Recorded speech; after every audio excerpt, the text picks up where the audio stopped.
통제 불가능 초보운전. 트럭인데 초보운전이면은 너무너무 긴장되겠다. 저도 그랬거든요. 저도 처음에 운전 면허 받으러 가는 날부터 1톤 탑차를 운전을 했는데 그때 그 긴장감과 그 떨림 지금 엄청 긴장이 되실 겁니다. 화이팅. 뭔가 되게 동질감 느껴졌어.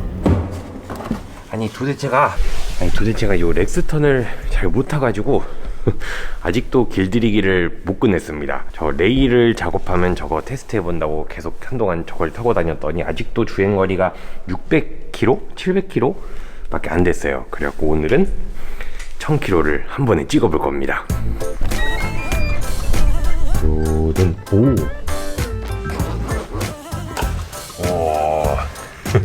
아니 이게 주님 카메라인데 제가 요즘에 풀프레임 카메라에 꽂혀 있거든요. 살까 말까 계속 고민을 하는 중인데 일단은 좀 사용을 한번 또 해보려고요. 그래서 잠깐 좀 빌려 쓰기로 했습니다. 그리고 요거는 저번에 그 피카몰에서 보내주셨던 카메트인데 레이 그 발판 까는 그 카메트인데 요거를 아직 못 뜯어봤어요. 좀 작업 끝나고 깔으려고. 감사합니다. 요거는 제가 나중에 작업이 끝나면 뭐야 이거 그거다. 그 무브먼트 신사용 사장님이 보내주신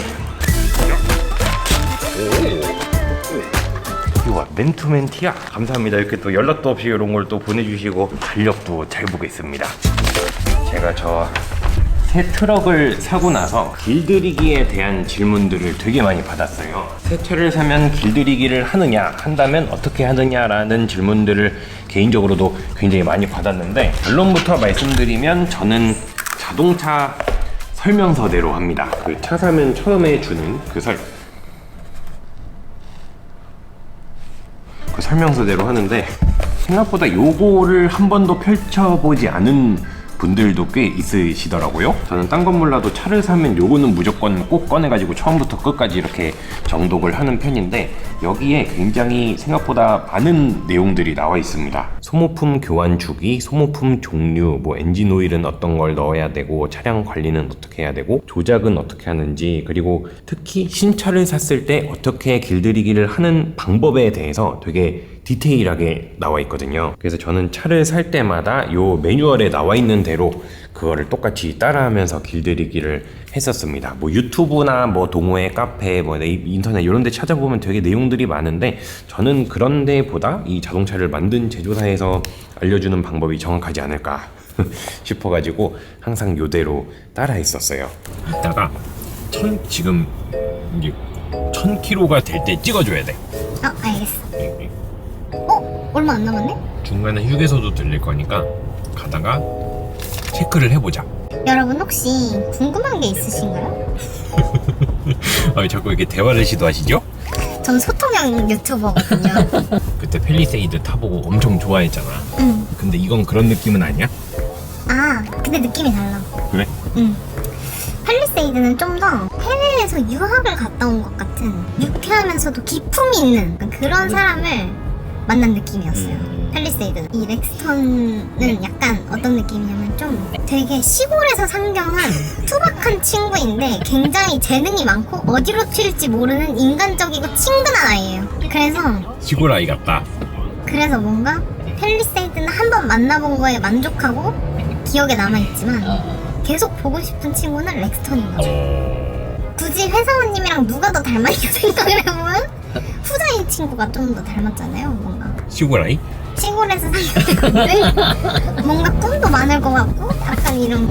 근데 이 차는 조금 애매하게 나와 있더라고요. 보통은 되게 디테일하게 나와 있거든요. 뭐 제가 전에 탔던 아반떼 같은 경우에는 1000km까지 4000rpm을 넘기지 말라고 되어 있었고 SM3는 1000km까지 3000에서 3500을 넘기지 말라고 되어 있었고 전에 다른 분이 샀던 BMW 이런 걸 보면 그건 또 뭐 2000km까지 3500rpm인가 뭐 아무튼 이게 차종별로 제조사마다 다 다른데 이 렉스턴 스포츠는 RPM이 안 써있어. 1000km는 똑같고 뭐 이것저것 막 써있는데 요약하자면 1000km까지는 조심해서 타세요 거든요. 뭐 RPM이 이렇게 정해져 있는 건 아니고 그래서 저는 이렇게 정했습니다. 1000km까지는 3000rpm을 넘기지 말자.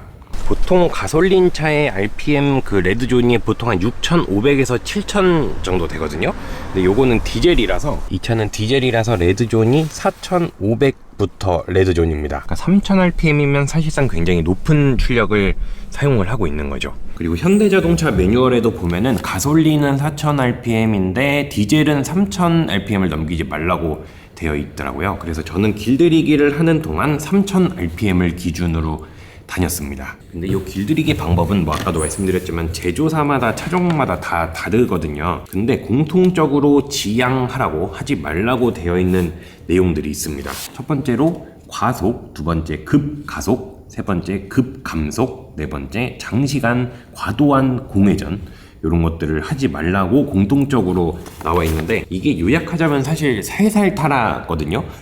너무 무리해서 달리지 말라라는 얘기인데, 이게 이렇게만 보면 굉장히 천천히 조심조심 살살만 다녀야 될 것 같잖아요.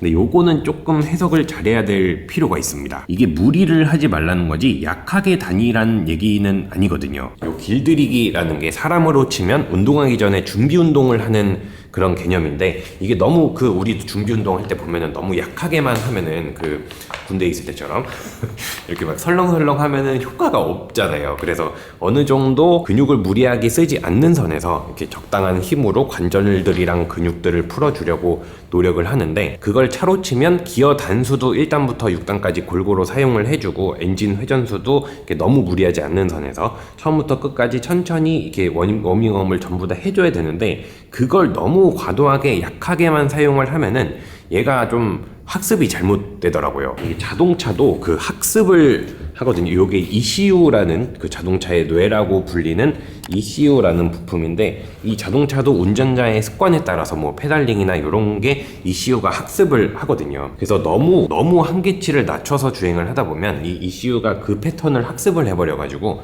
오히려 컨디션이 안 좋아지더라고요. 그래서 제가 생각하는 최적의 자동차 길들이기 방법은, 이 자동차 제조사에서 제공하는 자동차 매뉴얼에 나와 있는 대로 똑같이 따라 하되, 너무 약하게 과도하게 한계치를 낮춰서 주행을 하는 것은 오히려 좋지 않다고 생각을 합니다. 혹시 이 자동차 매뉴얼 한 번도 펼쳐보지 않은 분들이 계시다면 여기 생각보다 굉장히 많은 내용들이 있으니까 한 번쯤은 쭉 펼쳐서 후루룩 이렇게 훑어보는 걸 추천을 드려요.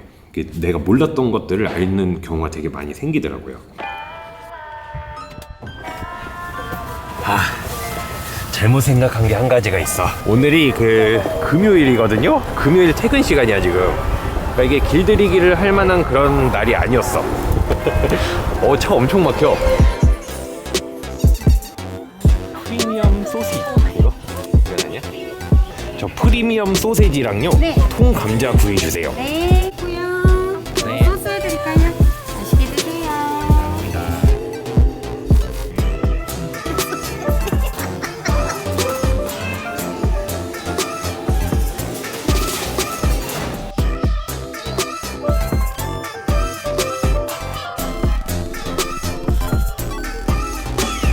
근데 이제 간혹 보면은 이런 자동차 길들이기 방법을 떠나서 이거를 해야 되는지에 대한 필요성에 대해 조금 반대 의견을 가지신 분들도 계시더라고요. 뭐 길들이기는 옛날 차들이나 하는 거지, 요즘에는 자동차 부품 성능이나 뭐 이런 기술력이 되게 좋아져가지고 굳이 할 필요 없다라는 의견을 실제로 이제 전문가님이 그렇게 말씀을 하시는 것도 봤는데, 뭐 기술력의 발전을 떠나서 저는 개인적으로 다른 의미에서 길들이기는 꼭 필요하다고 생각을 합니다. 제가 생각보다 되게 다양한 많은 차들을 타봤거든요. 대리운전하면서 같은 차종인데 다른 운전자가 운전한 굉장히 많은 차들도 주행을 해봤고, 그리고 특히 이제 정확하게 제가 비교를 할 수 있었던 부분이 뭐냐면, 제가 봉고 3 트럭을 회사 일 때문에 거의 한 50대 정도를 똑같은 비슷한 연식의 봉고 3인데 다른 운전자가 운전한 트럭들을 다 타봤어요. 제가 직접 또 운전도 해보고 옆에 타서 원래 운전자분이 운전을 하는 것도 봐오고 했는데, 50대의 컨디션이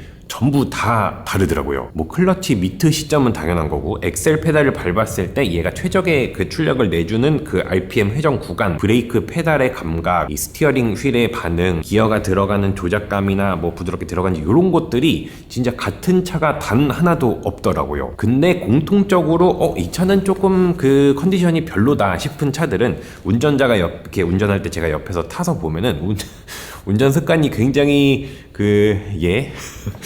굉장히 좋지 않았습니다. 뭐 급 감속, 급 가속 뭐 이런 거는 기본이고, 그 엑셀 이렇게 페달을 밟는 그 습관부터 아무튼 되게 안 좋았는데, 그런 거 하나하나를 정말 차가 다 학습을 하더라고요. 그래서 저는 개인적으로 뭐 기술이 아무리 발전을 하고 부품의 퀄리티가 높아지고 해도 길들이기는 그래도 필요하지 않을까라는 생각을 합니다. 이게 자동차 한 대에 보통 부품이 한 3만 개 정도가 들어간다고 그러더라고요. 근데 그 부품들이 작은 톱니바퀴 하나하나까지 이렇게 맞물려 들어가는 과정도 물론 필요하겠지만, 그걸 떠나서 운전자랑 자동차가 그 사람과 기계가 이렇게 익숙해지는, 알아가는 시간이 더 중요하지 않을까. 그거는 반드시 필요한 과정이 아닐까라고 생각을 합니다. 그 왜 우리가 이렇게 학교 입학할 때 처음에 그 1학기 때 굉장히 그 막 서먹서먹하고 친구들이랑 이렇게 안 친하고 어색하고 그러니까 서로 알아가는 과정이 필요하잖아요. 그러다 이제 2학기 때 되면 막 완전히 엄청 친해져가지고 그렇게 되는데, 이 자동차 길들이기 과정은 그 1학기의 과정이 아닐까. 서로 어색한 사이에 좀 친해지는 과정이 아닐까. 그렇게 생각을 합니다. 999.9! 이제 곧 이제 1000km다. 또 1000km다. 1000km 이제 길들이기가 끝났습니다. 1000km를 찍었어요. 드디어 찍었어. 아무튼 이제 길들이기 과정이 끝났으니까 그동안 차 아낀다고 안 가봤던 험한 길 요런 데도 좀 가보고, 이게 전반적으로 또 타고 나서 종합적으로 이 차가 어떠한가에 대해서 또 말씀을 드리도록 하겠습니다. 그럼 여러분, 오늘도 끝까지 시청해 주셔서 감사드립니다. 다음에 봬요.